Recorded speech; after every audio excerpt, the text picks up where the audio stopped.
За, тэгэхээр анализ синтез гэж үзээд дууссан баха.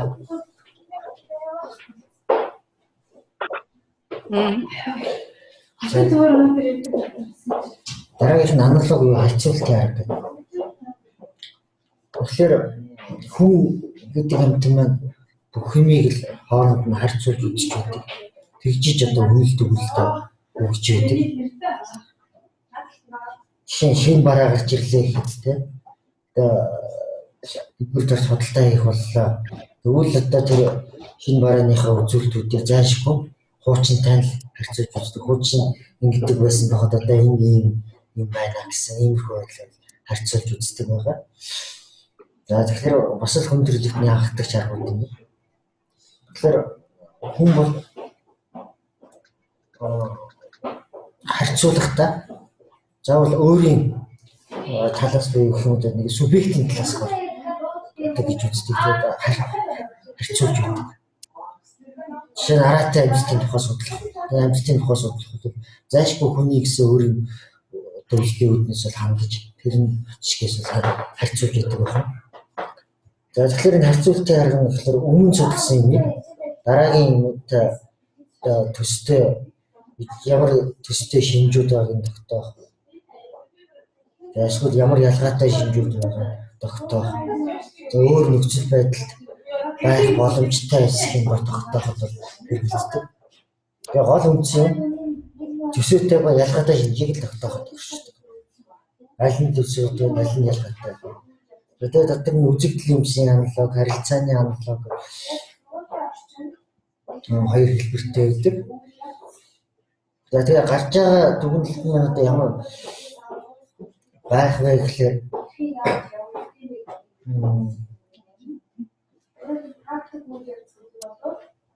за үзэгдэл юмс энэ тодорхой жишээтэй энэ одоо гүйцэд бус индукцийн аргын юм байна. Гэхдээ энэ харьцуулцдаг бол хараад юу яаж болно. Энийг урд нь ажиллаж илүү. Ana.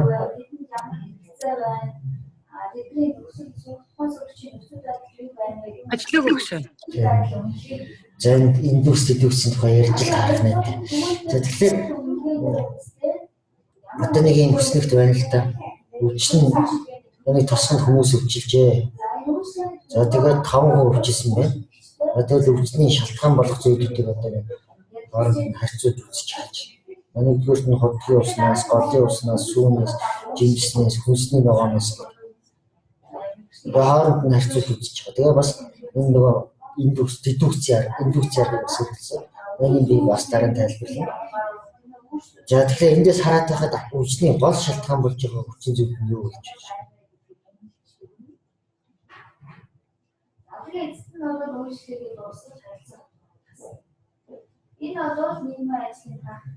Өснөг харагдаж байгаа баха. Нэмэх тэмдгээр нь өвчин одоо хэрэгсэн гэсэн, хасах нь үгүй гэсэн.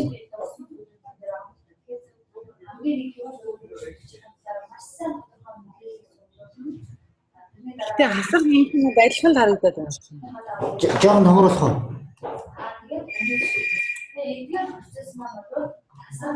Одоо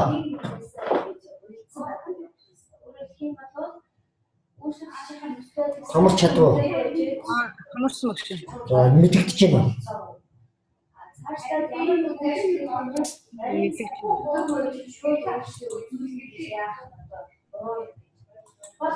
За одоо өөр сайн болсон байна.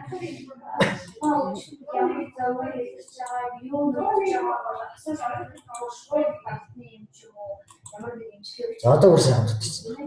Тэр нэмэх тэмдгээр одоо тэр өвчтэй хүмүүстэй хэрэгэлсэн байх. Хасах тэмдгээр бол хэрэглээгүй гэсэн. Нэгдүгээр хүн яасан бэ? Юусыг яаж хэрэглэж юу? Юу хэрэглээг вэ нэгдүгээр хүн? Жимс хотгийн ус хэрэглээгүй. Энэ хотгийн ус жимс хэрэглээг байна. Харин голын ус сүв хүнсний ногоог бол хэрэглэж, хоёрдугаар хүн болохоор жимс хүнсний ногоо хэрэглээгүй. Нөгөө гурав хэрэглэж, гуравдугаар хүн болохоор голын ус жимс хүнсний ногоог хэрэглээгүй. Дөрөвдүгээр хүн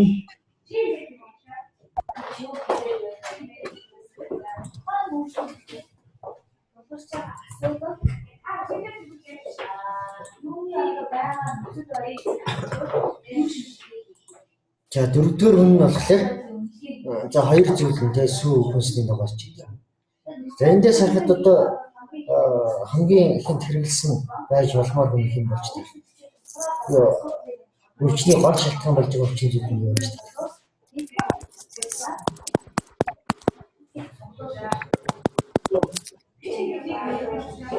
Байна.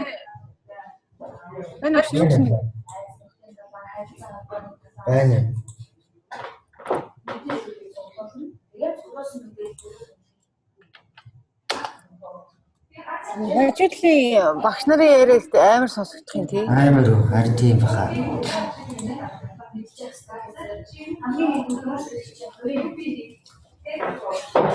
За. Тэгэхээр гол шалтгаан болж байгаа зүйл нь юу вэ? Гол хүчин зүйлс.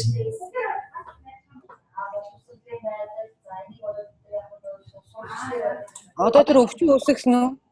Тий. Би одоо сүүгэл юм болов уу гэж харж байна.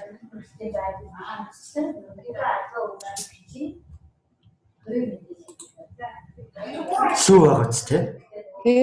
Энэ сүү нь яагаад гэхээр 5 шинж. За энэ бол ингээд харьцуулаад гарч явж байгаа дүгнэлт байхгүй. Цаана тэгээд бас нарийн задлан шинжилгээ хийх ёстой болж байна.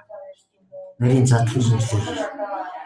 За тэгэхээр мэдээж сүүг юунаас сайх вэ? Юунаас гаралтай? Малаас гарал. За малаас. За тэгэхээр өхөр юм уу те ямаач юм сайхны хон ч юм те малаас. Тэгэхээр мал маань өөрөө юу вэ? Тэгээ мал маань л өөрөө өвчтэй байсан баг та. Тий. Ус уусан байх нь шүү дээ. Усууж таарна та. Усууж таарна. Тэрс нэг. Тэгэхээр энэ хүнсний ногоогоо за энэ бол үгүй. За тэгэхээр усууж таарч байгаа. Тэгэхээр хотгийн ус вэ, голын ус вэ? Гэтэл 2 3 дахь хүн хотгийн ус хэрэглэсэн байна. Тэ? 5 дахь хүн болохоор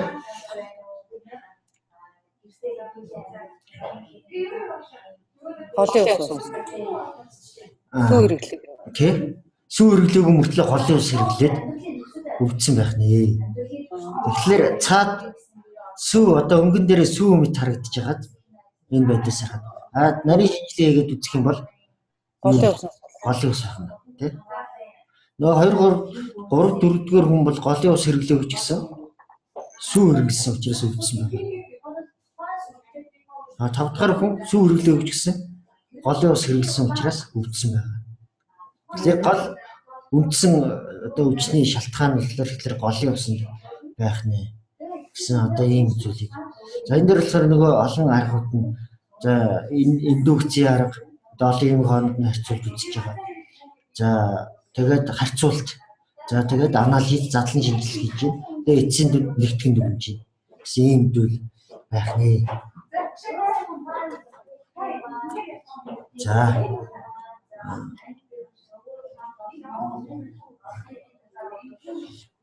За тэгэхээр өмнө нь орчиндөө энэ юуны логикийн талаар. Логикийн тухай чамд байсан баха. Явуулсан материал дотор.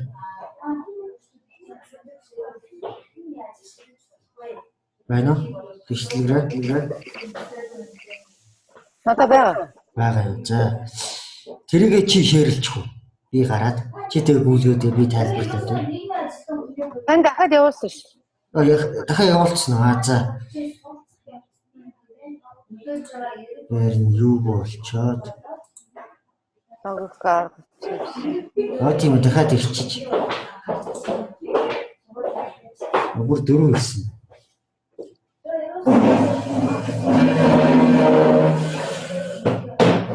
А 10 жил ирчээ, одоо ирчээ.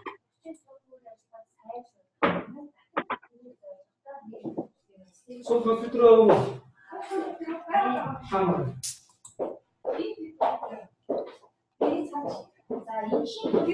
Хоёр ирч.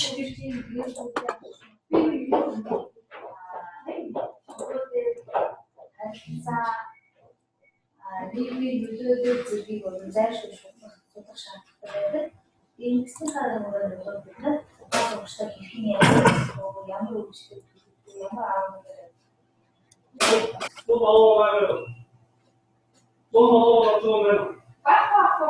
Би байгаа.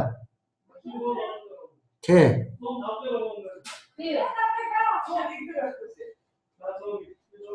Зон аваад би байгаа шүү. Ши зон дээр.